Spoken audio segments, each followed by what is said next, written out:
قل تعالوا أتل ما حرم ربكم عليكم ألا تشركوا به شيئا وبالوالدين إحسانا ولا تقتلوا أولادكم من إملاق نحن نرزقكم وإياهم ولا تقربوا الفواحش ما ظهر منها وما بطن ولا تقتلوا النفس التي حرم الله إلا بالحق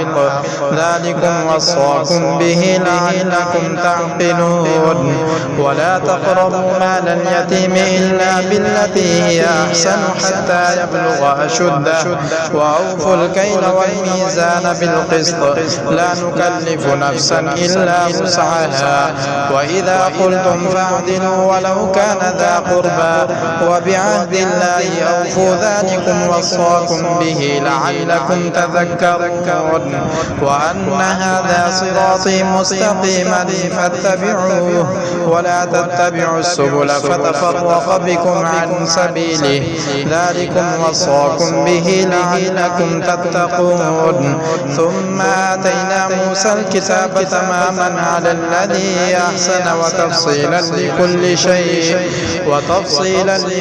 شيء وهدى ورحمة لعلهم بلقاء ربهم يؤمنون وهذا كتاب أنزلناه مبارك فاتبعوه واتقوا لعلكم ترحمون أن تقولوا إنما أنزل الكتاب على طائفتين من قبلنا وإن كنا عن دراستهم لغافلين أو تقولوا لو أنا أنزل علينا الكتاب لكنا أهدى منهم فقد جاءكم بينة من ربكم وهدى ورحمة فمن أظلم ممن كذب بآيات الله وصدف عنها سنجزي الذين يصدفون عن آياتنا سوء العذاب بما كانوا يصدفون هل ينظرون إلا أن تأتيهم الملائكة أو يأتي ربك أو يأتي بعض آيات ربك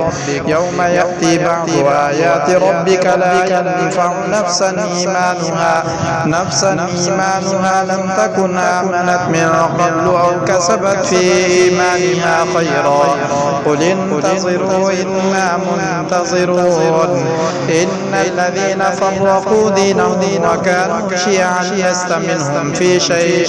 إنما أمرهم إلى الله ثم ينبئهم بما كانوا يفعلون من جاء بالحسنة فله عشر أمثالها ومن جاء بالسيئة فلا يجزى إلا مثلها وهم لا يظلمون قل إنني هداني ربي إلى صراط مستقيم دينا قيما ملة إبراهيم حنيفا وما كان من المشركين قل إن صلاتي ونسكي ومحياي ومماتي لله رب العالمين لا شريك له وبذلك أمرت وأنا أول المسلمين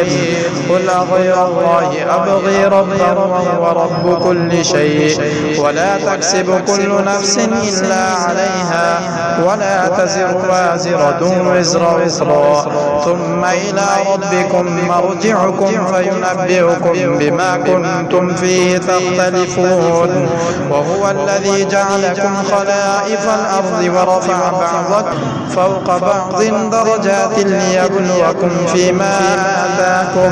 إن ربك سريع العقاب وإنه لغفور رحيم